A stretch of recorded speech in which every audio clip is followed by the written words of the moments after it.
अवैध दारू व्यवसायावर लगाम लागला। नाशिक जिल्ह्यातील प्रत्येक ग्रामपंचायतीत ग्रामरक्षक दल स्थापन करण्याचे जिल्हाधिकाऱ्यांनी निर्देश दिले।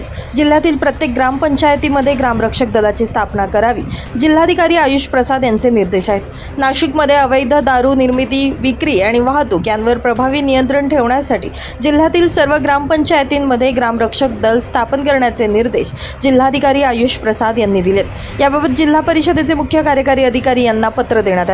त्यात म्हणण्यात आले की महाराष्ट्र दारूबंदी अधिनियम 1949 आणि महाराष्ट्र ग्रामरक्षक दल नियम 2011 नुसार प्रत्येक ग्रामपंचायतीमध्ये ग्रामरक्षक दलाची स्थापना करणे आवश्यक आहे।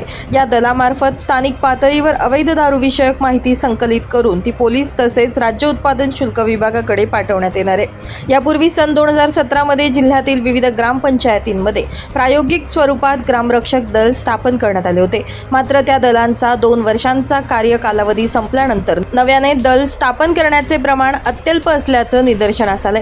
या पार्श्वभूमीवर जिल्हाधिकारी श्री प्रसाद यांनी जिल्हा परिषद, पंचायत समिती तसेच संबंधित गट विकास अधिकाऱ्यांना आपल्या कार्यक्षेत्रातील सर्व ग्रामपंचायतींमध्ये ग्रामरक्षक दलाची स्थापना सुनिश्चित करण्याच्या सूचना दिल्यात। पोलीस पाटील यांच्या कामात समन्वय साधतील तसेच जिल्हाधिकारी आयुष प्रसाद यांनी तंटामुक्त गाव समितीमध्ये सुधारणा करण्याचे निर्देश दिले असून समितीचे पाणंद रस्त्यावरील वाद सोडवावेत असं देखील नमूद करण्यात आले।